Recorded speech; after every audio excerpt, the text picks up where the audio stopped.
I don't need to be the hero. I'm willing to take the bullets when the bullets are flying. Howard Behar, the president of Starbucks North America and the founding president of Starbucks International. I've been fired 4 times. Sometimes we think we're taking a step back, but we're really not. We're just learning and we're growing. The whole time I was at Starbucks, not once did I ever ask for a raise. I was never happy working in a place where I didn't connect emotionally. Everybody says it's about the coffee, but this is really about the people. When something goes wrong, I own it. When something goes right, they get the credit. I've always been a believer in affirmations. 2 of my most important affirmations is, how do you always find the energy versus throwing the towel and giving up? I had my 6 P's, how I do everything in my life. The first P is... Before we jump into your career, Howard, your books and how we got here, one of the hardest moments of your life actually came when you retired from Starbucks. So to everybody else, you look like you tick all the boxes of success. But many of our listeners are high achievers, super driven, but they somehow lost their footing, right? And their purpose. Can you share your experience at this kind of almost like a rock bottom moment? Can you share a little bit, Howard? Sure. Well, I used to always tell everybody at Starbucks, you are not Starbucks and Starbucks is not you. You came to Starbucks as a whole person. Hope you leave as a better person, but you're still a whole person. So when I left Starbucks, I forgot all of that. And I went into a severe depression for about 2 years because all of a sudden I went from being on a fast track, getting feedback all the time to 0. And it was difficult for me to deal with. And I kind of lost track of who I was. And I got to the point that it was so bad that I really thought my life wasn't worth living. I just thought that I'm done. And I've done what I came here to do. And when I was laying on my sofa in Palm Springs, reading a book, and I was really just down. I mean, every day was gray and every day was painful. And all of a sudden, out of nowhere, these words came into my head. Howard, your life's work is still your life's work. I don't know where the words came from. Honest to God, I was just laying there down and the words came into my head. And, it kind of struck me and I repeated them to myself. Howard, your life's work is still your life's work. And so I had to really dig in and say, okay, what really is my life's work?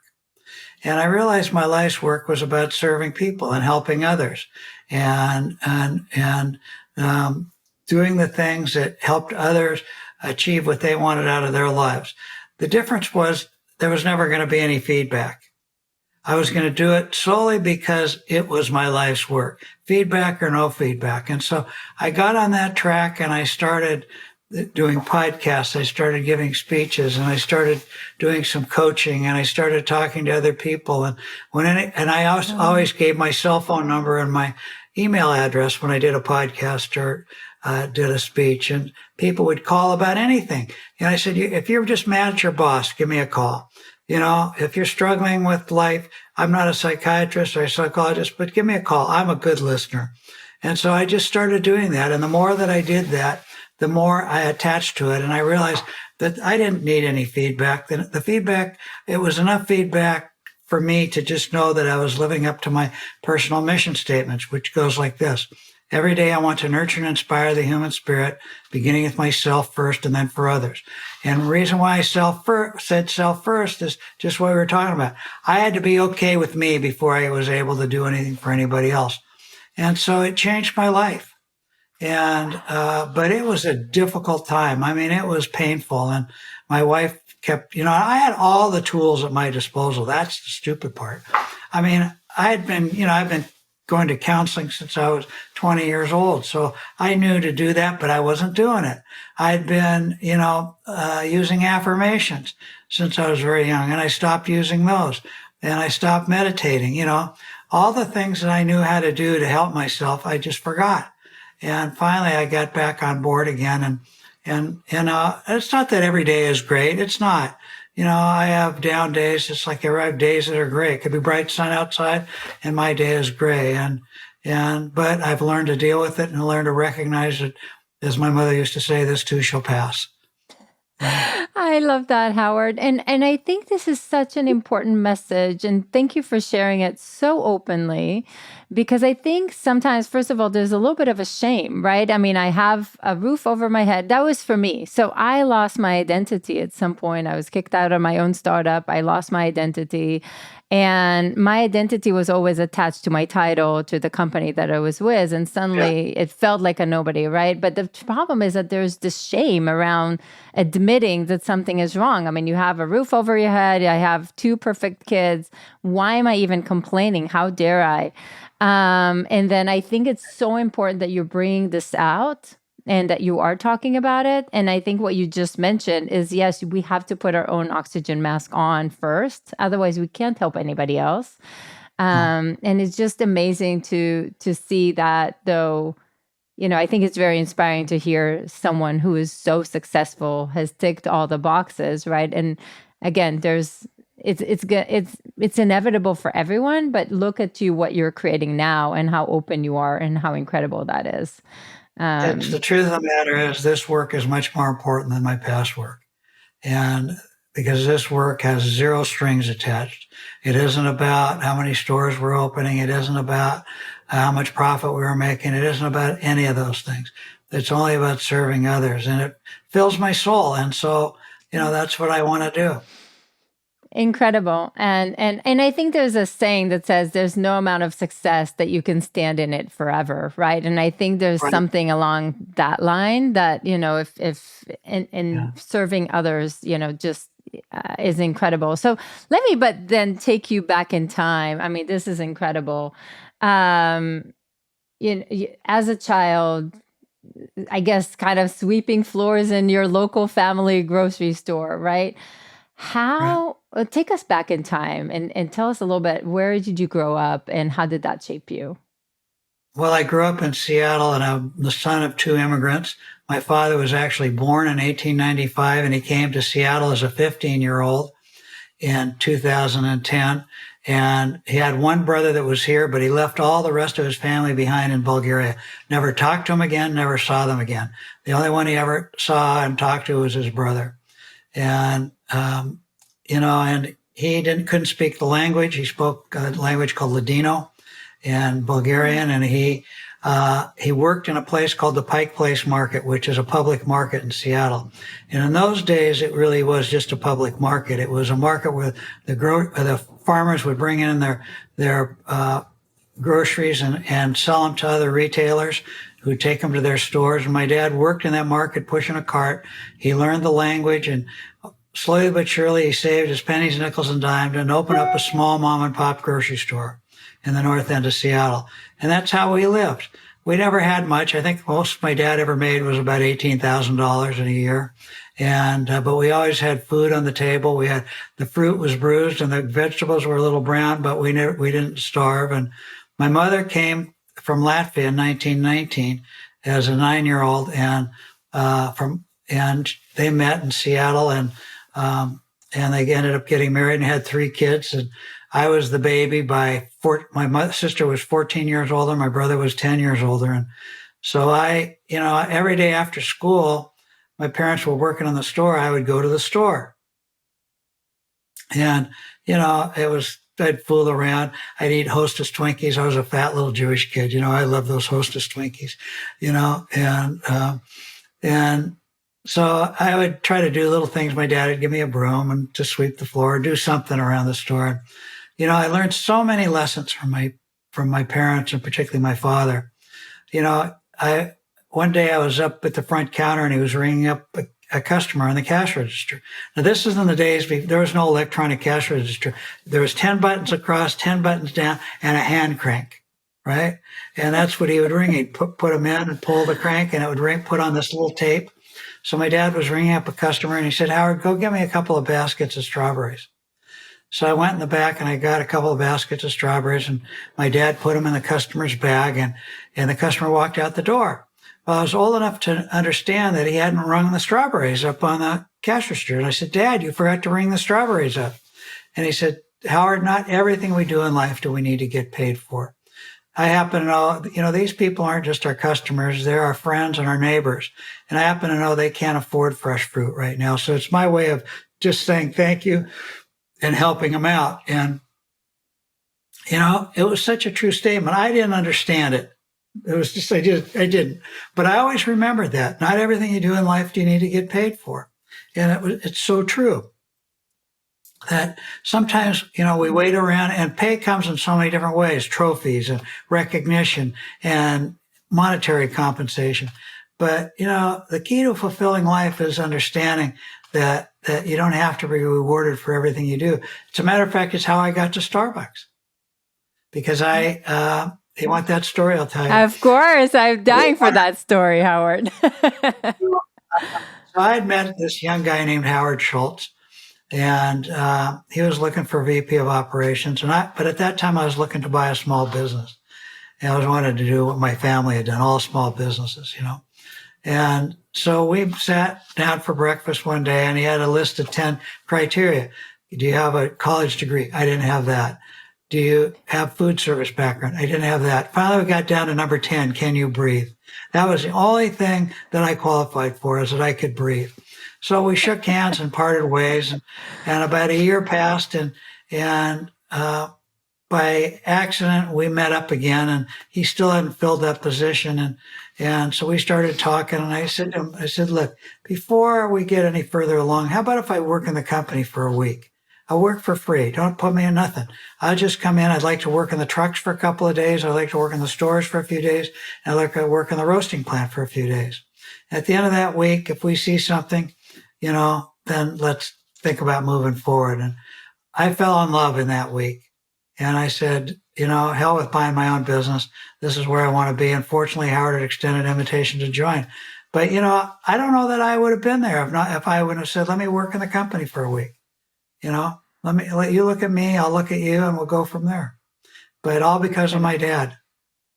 Amazing. And I'm gonna continue this, Howard, because I feel this has been a theme for you all the time. Like, you were jumping on opportunities to start a new site, to start a new region, you always been the person that is not afraid to say, you know what, even if I need to now take a step back, and eventually we'll get to that story, but even if I need to take a step back, like I wanna start this, a new site or a new international, place. So you've been always there. Like, what do you think? And it looks like it came from your dad, right? But what do you see the difference between some people, and I think you mentioned it a little bit in your book, right? Some people that only look at, I need my title, I need my management, I need my people, I need to be paid, etc., versus people, and I think this is really important for people who are listening, to sometimes just raise your hand because the opportunity is there. Say yes, figure out the how, versus always try to find what's in it for me approach, Howard. Can you talk a little bit about it? Yeah. Yeah, you got to be willing to pick up the cigarette butts, right? I mean, I was really good at that, and clean the toilets and put the light bulbs in and not worry about it. That there's an old saying that, to put a nail in a piece of wood, you can't just push on the nail, right? You have a hammer, and the hammer has to come back before it can go forward to put that nail in partway. And that's kind of like life is. Sometimes we think we're taking a step back, but we're really not. We're just learning and we're growing. And I never worried about that. I always believed I could make a living. Whatever it was going to be, I was not afraid to work.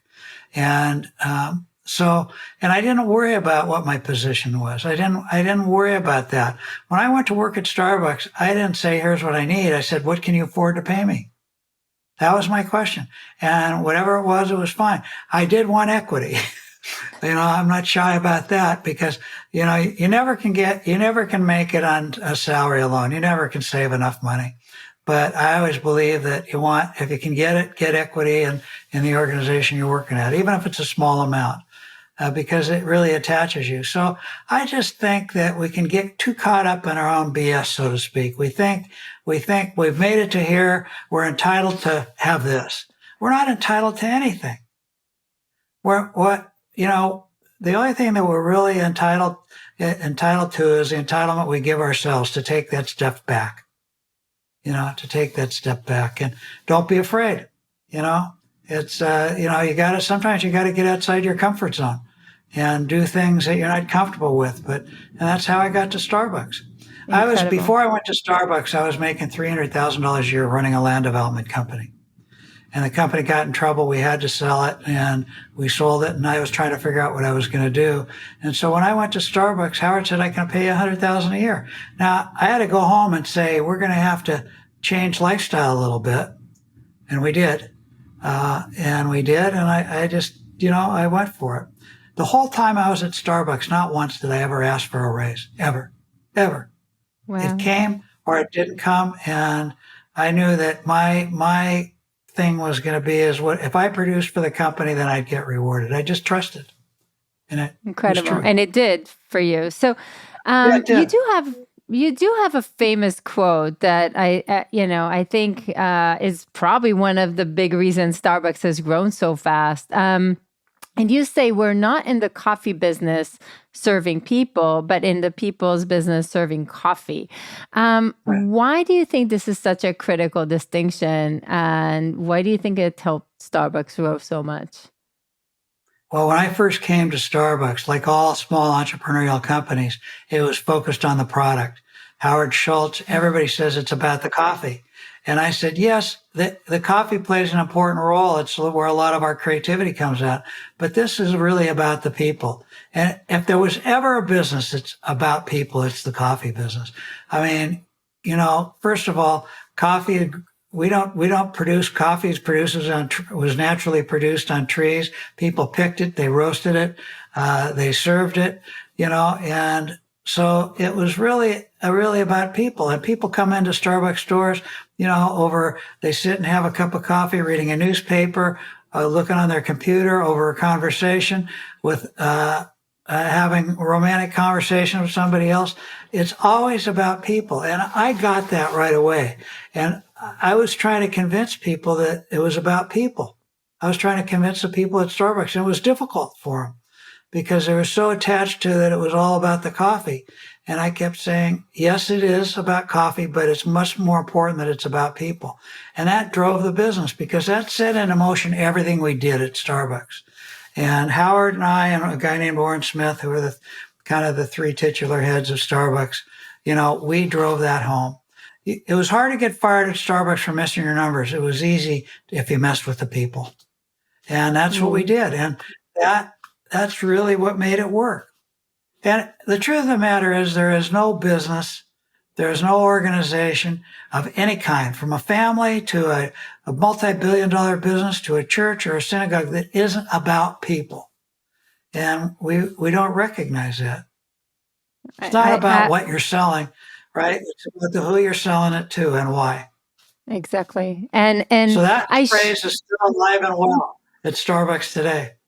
It is, and part of later. the thing, exactly, and part of the thing that I shared right before the recording, if that's okay, I'll share it as well. So when my daughter was about 9 or 10, she learned that if she can actually dress up really creatively, she might actually get a chance at a free coffee in Starbucks. And the interesting thing, and she, I always kind of was surprised why she feels like she needs it. But I think for her, it was more the achievement. And she was so creative about it. Those are going to see this on YouTube. I'll put some photos on for you. But it was so creative for her. But what I want to say as Starbucks employees, they could have basically kicked her out. She's 9-year-old, and basically, they didn't have to show respect. The fact that they created a client for life. She probably already bought at least 2,000 coffees since, her entire school goes and meets there every single day.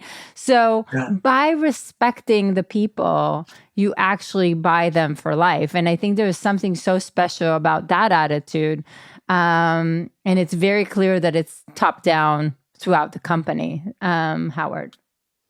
Yeah, we weren't perfect, let me tell you. We made lots of mistakes and didn't always live up to that, but we always came back to it. And sometimes you forget. Sometimes you get inside your own head instead of the other person's, and you stop listening and you stop paying attention, and it gets you in trouble.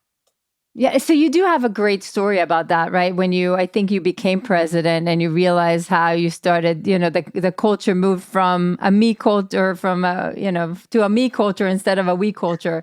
How did you turn this around? Speaking of, that's not easy to Well, do. I'd retired once. I'd been on the board. I stayed on the board of directors, but I'd kind of retired. I promised my wife when she finished her PhD, she's an oncology social worker, and she finished her PhD. I thought it'd take her 8 years. It took her about 4. Well, I'd made a commitment that we'd take a year off and just travel.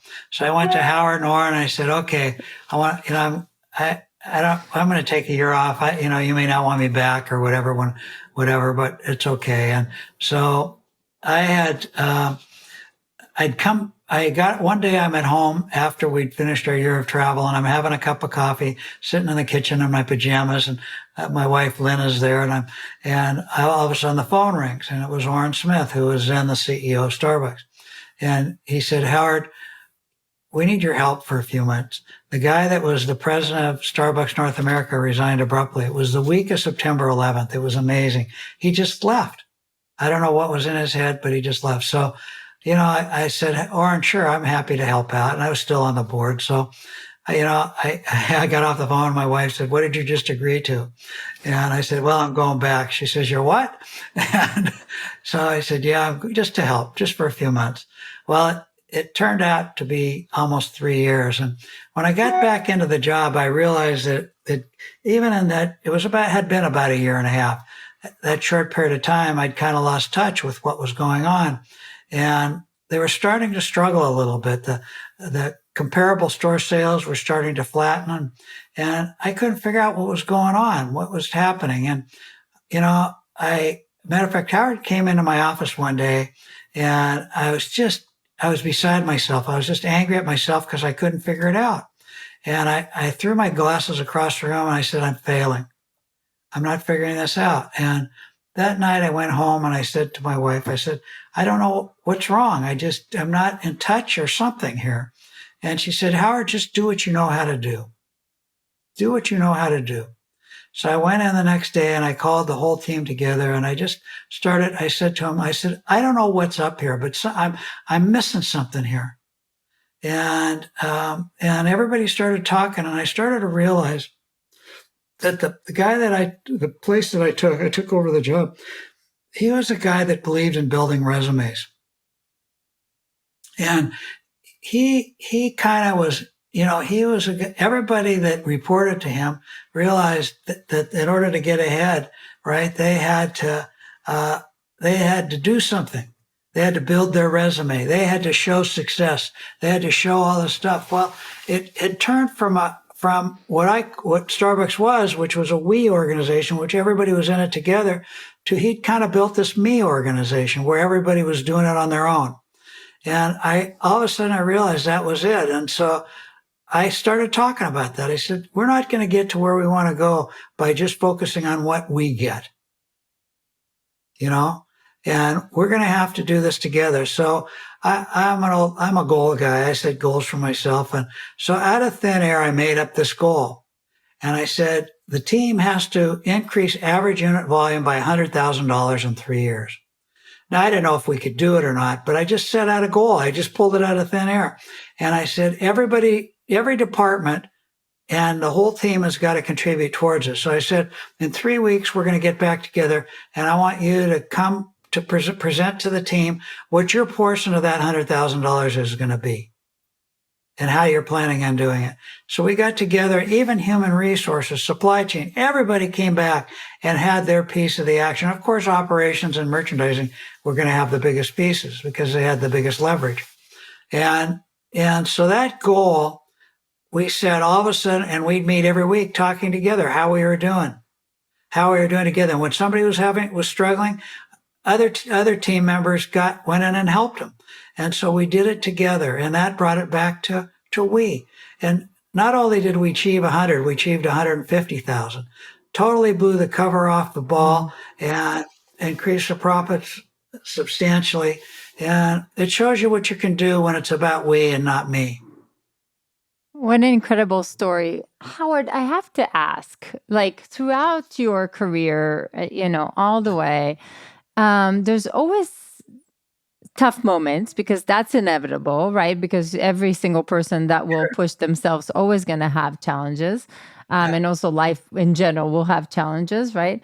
How do you always find the energy or the way to keep taking that step forward versus, throwing the towel and giving up? Like, what do you think are some of the things that help you?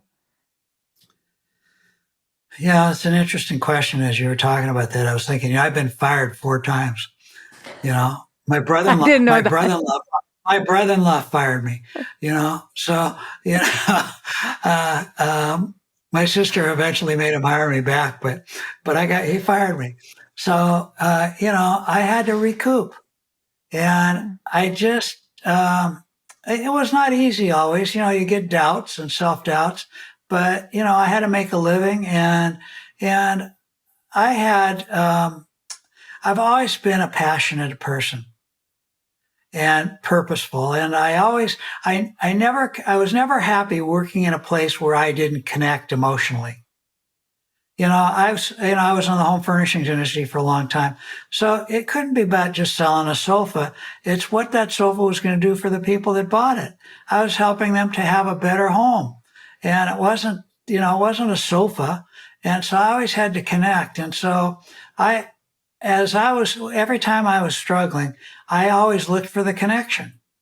I always looked for that place that would give me the greater purpose and the passion to move forward. And so I did that. But, it was not an easy road. It was not an always easy road. And sometimes, like I said, I had to go back to go forward, and I had to get outside my comfort zone many times. I had to do things that I wasn't comfortable doing. And many times, I'd get a promotion that I thought I wasn't capable at the time I got the promotion, but I found my way through it. And I just dealt with those things, and I always willing to push forward. And I'm not afraid to do things. I'm not afraid to do things other people would do. Look, I don't have a college degree. I barely got out of high school. I'm not the smartest guy on the block. Howard Schultz was the creative guy in the company. I was the alchemist. Okay. And what I mean by that, I just listened to everybody. I've been a people guy since I was 5 years old, because I was the last born. My parents were taking to me. They took me everywhere, on Saturday night when they'd go to visit relatives and have dinner. And I was kind of always at the table, and so I was always listening to what was going on. And I just became a really good listener. And so I became an alchemist. I would listen to what people were talking about, and then I'd say, oh, that's interesting. And then somebody else would say the same thing. And that's what I did at Starbucks. I had some ideas at Starbucks, but it was the people that had the ideas. I just implemented their ideas. And so I'm just afraid of that kind of stuff. I don't need to be the hero. I'm willing to take the bullets when the bullets are flying. When something goes wrong, I own it. When something goes right, they get the credit. So I'll ask you a couple questions, Howard, because this is so beautiful. First of all, how do you know what to listen for, right? Because the truth is you'll get a lot of opinions and a lot of things, and some are completely BS and some are you need to listen. Yeah, sure. So first, how do you decide what to listen for? Well, first of all, you listen to everybody, right? I have this saying, the person who sweeps the floor should choose the broom. Right. And I came up with that saying because I was trying to convince all the leaders at Starbucks that when somebody comes in your office or you go up to them, ask them what they're thinking about. I had 3 questions that I asked everybody at Starbucks, and I still do it today. I've been retired for 13 years, but I still ask baristas and store managers, what do you like about Starbucks? What don't you like about Starbucks? What would you change about Starbucks? You ask enough people that question, you have to ask enough baristas that question, there'll be a place where it starts to tie together, where somebody will have this idea. I'm not pleading for anarchy here. You can't do everything that everybody says. But I didn't always know. I mean, we tried a lot of things that didn't work. But I don't like rules. I don't like anybody giving me rules. But I had 4 rules that everybody had to live by. Don't do anything illegal. Don't do anything immoral. Don't do anything unethical. And sure as hell, don't poison anybody. If you can live by those 4 rules, we can try it. So, what happens if you make a mistake? As long as you don't poison anybody and you don't bury the business, try stuff and listen to your people. The person who sweeps, who knows more about what kind of broom to choose than the person who's doing the work? And too often as leaders, somebody comes and says, well, I'd like to get a new broom. And you roll your eyes and you can say, purchasing chooses our brooms. Just use the broom that we gave you. And yet the person, let's call him Jim. Jim's excited and he's been on the internet and he saw this broom and he thinks, God, if I could get this broom, I can increase floor sweeping productivity by 10%. And the floors would be even shinier. And yet the boss just rolls her eyes and says, maybe they don't even say it. They just roll their eyes. Can't you see I'm busy? It happens so often that you just don't listen to our people. The greatest story about listening was a woman named Dina Campion. She was a district manager in Southern California for Starbucks. And I'd go down, she invited me to come visit her stores, and she took me to our stores, and she took me to some competitor stores, and she brought me a drink in a competitor store. And she said, Howard, we need a drink like this. And I said, really? She said, I think we could sell about 30 drinks a day per store if we had this. Well, I didn't have a college degree, but it was selling for about $3. 30 drinks a day is about $90 a day, times 7, about whatever, $600 or whatever it is. And I said, really? Let me take that idea back to Seattle. And I talked to the person, they had a marketing person, they had a product development. So I brought the idea back and there was total rejection. He says, we're not in that business. So I called Dina and I said, there's no support for it. Let's give it 6 months. We'll come back after it. So about 3 weeks later, Dina pushes me again. She says, can you come down? I want to show you something about this drink. And I said, Dina, you heard the answer. Leave it alone for a while. She says, really, Howard, please. I want to show you something. So I said, I'm not going to make a special trip, but I'll be there in about 3 weeks to look at some real estate. I'll stop by. And so I did. And Dina served me these three little sample cups that Starbucks has. And she says, take a sip of this. And I took a sip. I said, Dina, this tastes remarkably like that drink we had in your competitor store. Are you trying to get me fired? And she said, Howard, please let us try this. I'm telling you, people are walking out of our stores because we don't have anything like this. It was one of those times in every leader's career where sometimes you got to go against the rules, the grain. As long as you don't poison anybody, it's not illegal, unethical, or immoral, right? And so I said, okay, let's try it. And I don't know, she and a barista and a store manager figured out the drink. So they went out and I bought all the supplies and everything. I said, you call me every night. Tell me how many drinks you sold, because if it's not selling, we're going to get rid of it quick. And so the first week, it wasn't 30 drinks a day per store, but it was 50 drinks a day per store. The second week, it was 70 drinks a day per store. I'm thinking to myself, Howard, you are a genius. So I took the idea back, and this time I invited Howard Schultz, and I had Dina come up with her team, and she made some samples and passed them around, and the head of marketing and product development was there, and he got up out of his chair and he came over about 6 inches from my face and he said, Behar, I told you we weren't doing this. You stop this now. And he looked at Howard Schultz and he said, you tell Behar to stop.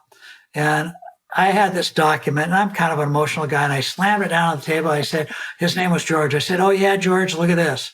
I mean, it was going to be a 20% to 30% lift in our sales and even higher in our profits. I said, Howard, give me 90 days. So you know what the drink is, right? It's Frappuccino. Oh, I love Frappuccino. Dina Campion and her broom. It was her idea. It wasn't my idea. Amazing. It was her idea. And eventually it became 20% of our sales in a $4 billion business, all because I listened and I took a chance. Now, not every broom is going to be worth $4 billion. Most of them are worth dollars, but when you listen, it's amazing what can happen. Oh, what a beautiful story, Howard. Oh my God, it's one of my favorite. What is your favorite coffee, speaking of? Oh, I drink triple tall Americanos every day, 2 of them. By the time I'm done with the second one, I'm invisible. I have so much caffeine in it.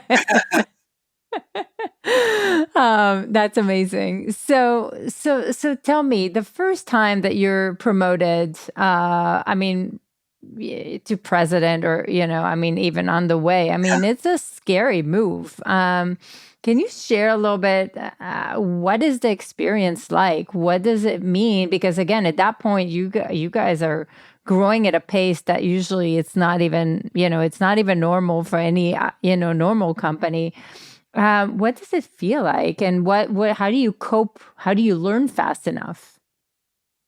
Well, you got to learn fast, but the best way to learn is to bring people that's smarter than you are. Bring great people into your organization. You don't have, look at leaders' responsibility is not to have the answers, it's to have the questions. So, Mm, and you ask the questions of the great people that you bring into the organization. And so I didn't have to know the answers. I just had to listen. Look at, we thought that drive-throughs would be good for the business. We didn't know, but I'd never operated a fast food place that had drive-throughs. So we had people on our team that had been through it. And I said, let's go find a site that has a drive-through. Howard Schultz didn't want them. We stuck it the first one in, actually. But we had a team of people that figured it out. They opened the drive-through, it doubled the volume of an average store. So I didn't have to have so. But having said that, look at, I'm not going to tell you that I slept one night. I didn't. First, I have a lot of anxiety. I've always had anxiety, and and so I've dealt with that my whole life. But I just kept pushing myself and I kept going. But I do have a lot of energy, and I believe in people, and I believe that we could get through it. But I wasn't always sure. There were many times when I thought we weren't going to make it. And, everybody thinks Starbucks was a straight up shot up to the, it wasn't. It was like this. And it was, sometimes we were successful, sometimes we failed. We had lots of product failures, and we had to raise a lot of capital, and we made mistakes on people, and we did all the things, but you just kept having to push and push. And, the people gave me the energy. It's the amazing. truth that matters. Whenever I was down, I would just go talk to the people. I'd go visit stores, and they would lift me right up. They Wow. would lift me right up. And Can that's the you way it was. share a challenge? Can you share one of those challenges, especially in the early days that Oh, that sure. were scary? Well, I got to Starbucks and I was there about 4 months, and I said to Howard, I said, we need to raise wages. We're paying minimum wage. This is not going to work. We can't get the kind of people we want at minimum wage. And so I said, I want to raise it. I want to start everybody at least $1 to $2 over minimum wage. And so and he said, well, how are you going to pay for it? I said, I'll figure it out. And so I got the finance team together. We did all the work. I mean, poured over the numbers day and night, trying to figure out what we needed to do to make it work. So we did it, and we gave everybody a raise, and everybody was excited, and everybody was happy. And so I go on vacation the month of the first P&Ls that were going to reflect the new wage structure we're going to come out. So I'm on my vacation, and I get this call from Schultz, and he said, Howard, he said, you told me that we were going to be able to afford this. Well, it's costing us double what you said it was going to cost us. Oh, shit. That's all I could think to myself. So I said to Lynn, I said, I'm out of here. And I left the vacation. I can't remember where we were. At the time, I think we were at Sun River in Oregon, and with the kids. And so I went back to Seattle, and I got to work again. And sure enough, we'd blown it. We'd made a mistake somewhere, and we figured it out. But you couldn't go back. Now, I thought I was going to get fired over that because it was a significant hit to the bottom line. And fortunately, Howard didn't fire me, and we figured out how to fix it, and we stayed with it. We weren't going to go back on it. We made a commitment, and so we stayed with it, and we moved forward, and we fixed it. But look, I've made one mistake after another. Most of the worst mistakes I always made were with people, where I picked the wrong person and kept them too long, or a person that I let go that I shouldn't have let go. I mean, it's the hardest, most difficult thing. And but you recover from it, and you move forward, and you hold yourself accountable, and you live with it. Incredible. If you make a mistake, you make a mistake, and hopefully you're in a kind of organization that is okay with mistakes. And Howard was, and he dealt with it, but I fixed it. I went ahead and fixed it, and the rest is history. And I think what you're saying is so critical to organizations everywhere because you were willing to, it was okay to experiment. It was okay to, Yeah, as long as you're doing your best and you're within yeah, integrity, it was okay to make mistakes. And, yeah. I'm hearing a lot of things that are actually right now, we know they're instrumental to innovation. I don't know if we spoke that language in the 1990s necessarily. So why do you Sure. think we knew like to experiment, like somehow your instincts already told you that this is the only way to grow and to make it so successful? Well, I agree with you. What happens, companies start to get big and they lose their innovativeness. And they lose it because they say, well, we don't need this anymore. We're going. Mm. But the truth is, you've got to innovate all the time. Look at HP, look at Intel. I mean, they get rid of their engineers. They start to squeeze it down because they aren't doing so well, and they lose their creativity and they lose that passion and the Right. energy. And, you know, Yeah. uh, that's what happens. And then they start to raise prices because they want, they're a public company and they want their earnings to look. The Mm. biggest BS in all of business, and particularly in the public markets, that earnings just go up like this. They don't, right? That leadership and management is always messing with it. So what do? They're not going to make their earnings. So what do? They have a little layoff to get their costs down, right? And then they take a one-time charge, they say our EPS was really this without the one-time charge. It's so stupid.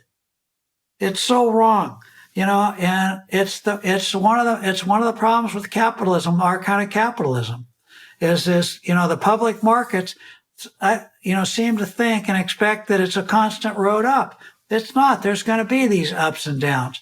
And and then what happens is the public markets kind of force these companies into making dumb decisions. Right. And, Because of and then stress. leaders do listen and they make the dumb decisions. Probably my favorite leader in all the world is a guy named Jim Senegal. He was one of the co-founders of Costco, right? And he's a gruff guy, the absolute merchant prince, but a great guy.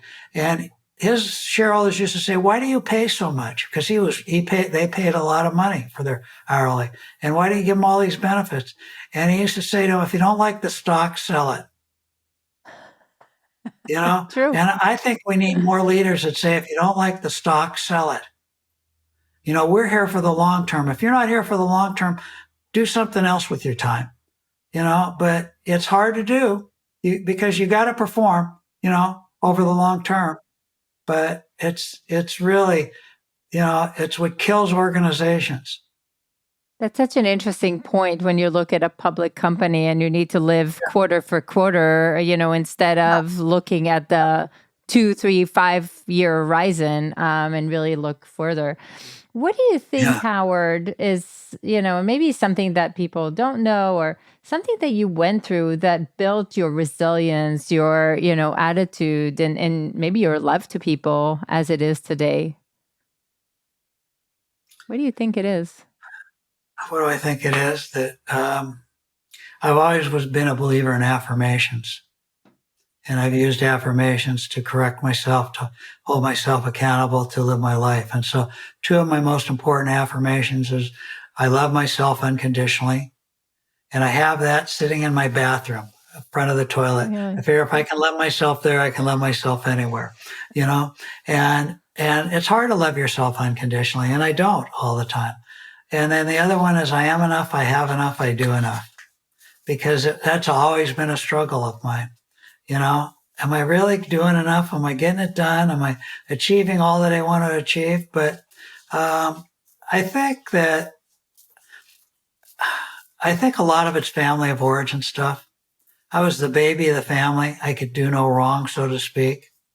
Um, uh, and so I had that unconditional love. I think that helped a lot. I had the opposite side of that. My mother was always trying to protect me. my mother, I'd come home and say, I'm not very good at athletics. And she said, Howard, not everybody can be a good athlete. And no matter what I said I wasn't good at, she said, not everybody can be. And I kind of internalized it that I wasn't good enough. And it used to make me mad. And finally, it was until my mid-20s that I just pushed back against it. And I said, I can. And I had probably the single most important mentor in my life was in my mid-20s, a guy named Jim Jensen. And he was a guy with an incredibly bright side, but all equally as dark side. He was a guy that introduced me to affirmations. He introduced me to Robert Greenleaf's work on servant leadership. He introduced me to the belief that I could do anything if I set my mind to it. I didn't have all that. And so he gave me the skills and pushed me to believe in myself and held me up when I was struggling. And it was an important part of my life. He changed my life. I look back at those times and he did really change my life. So I give the credit to others, you know. I've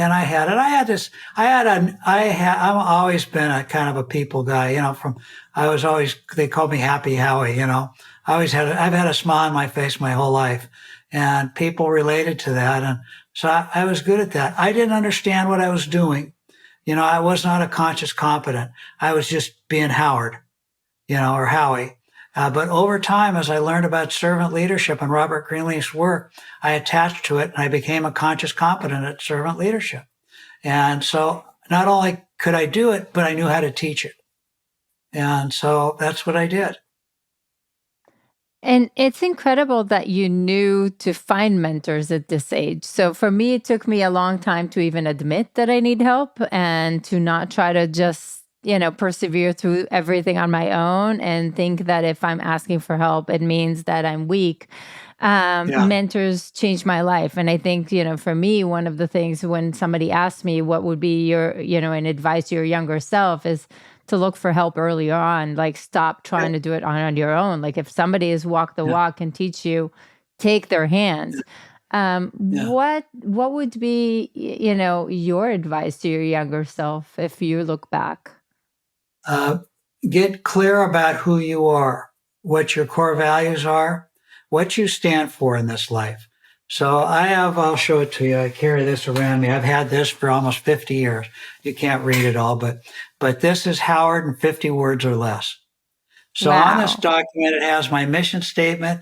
It has my 8 core values and my 6 Ps, how I do everything. And I live by this. And, tell me more about it. This drives me. So, look, if I won't go into the whole story, but I struggled at one time because somebody wanted me to change. And it wasn't like they were asking me to change the color of my slacks. They were asking me to change who Howard was.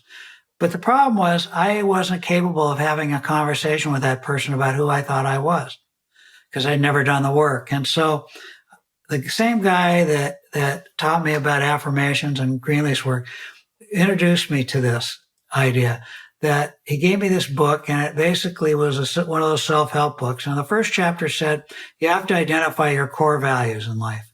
What do you stand for? And so in this book, there was a list of about 300 words that represented human values.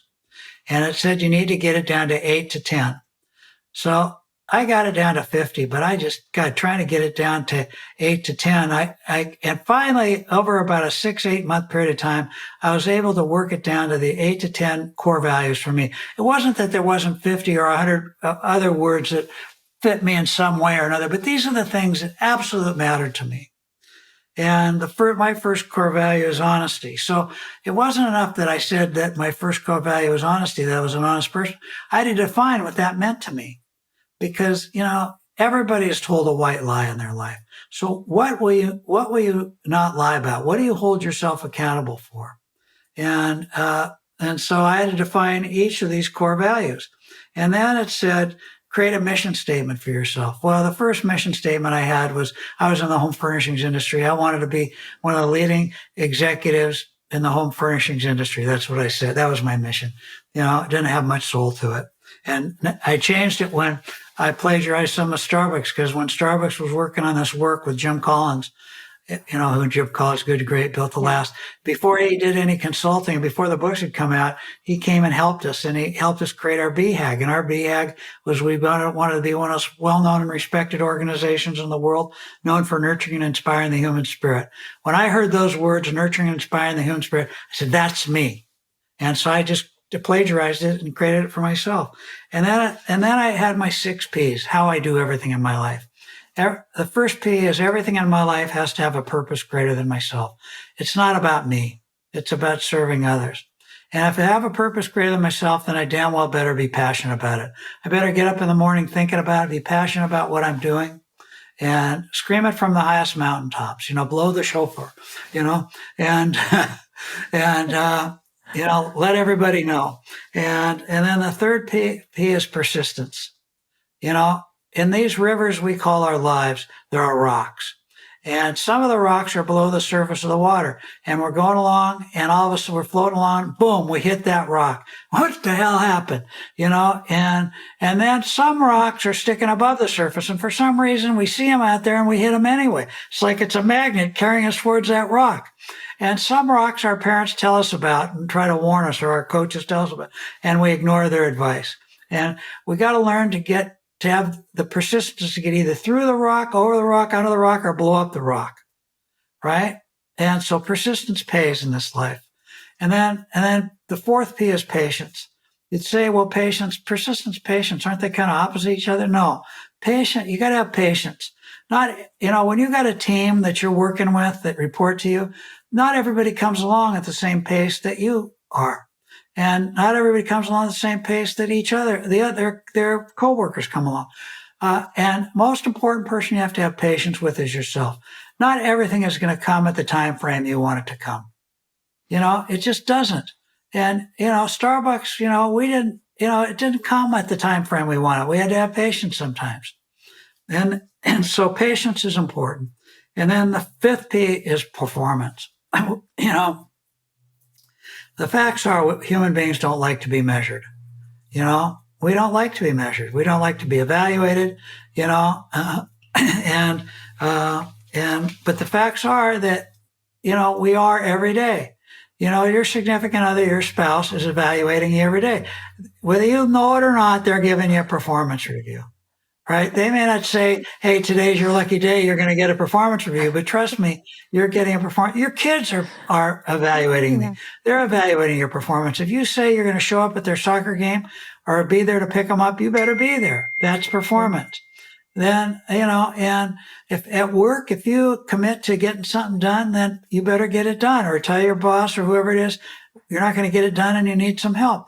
But performance matters in this world. If you get married and you commit to a monogamous relationship, then you either stay in a monogamous relationship or you have a conversation, right? But performance matters, right? It just does. And so I take out the garbage, in our house. And if my wife shouldn't have to yell, Howard, you forgot to take out the garbage.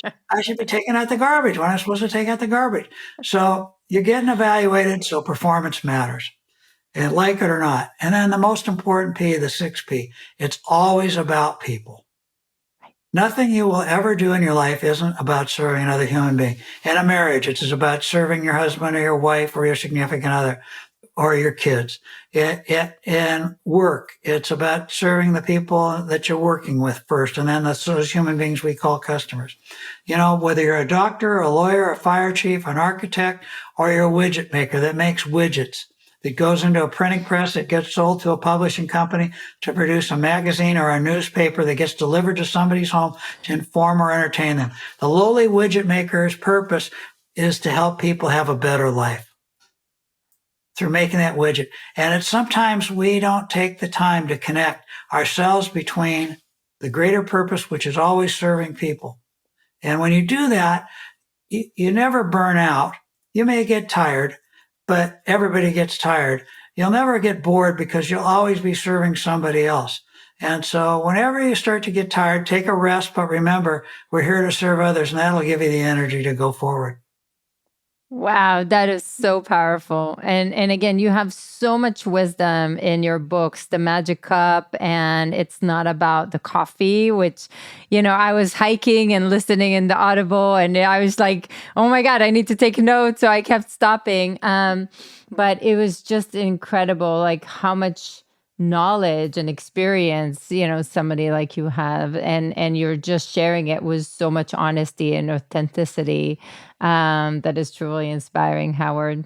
Thank you so much for Yeah. being on the Figure out who you show and are. for coming. Most important thing you'll ever do for yourself is figure out who you are, write it down, and then create a personal mission for yourself. Not create one that has meaning, that's soulful, and it doesn't have to be perfect. Don't, just put something down that carries you forward.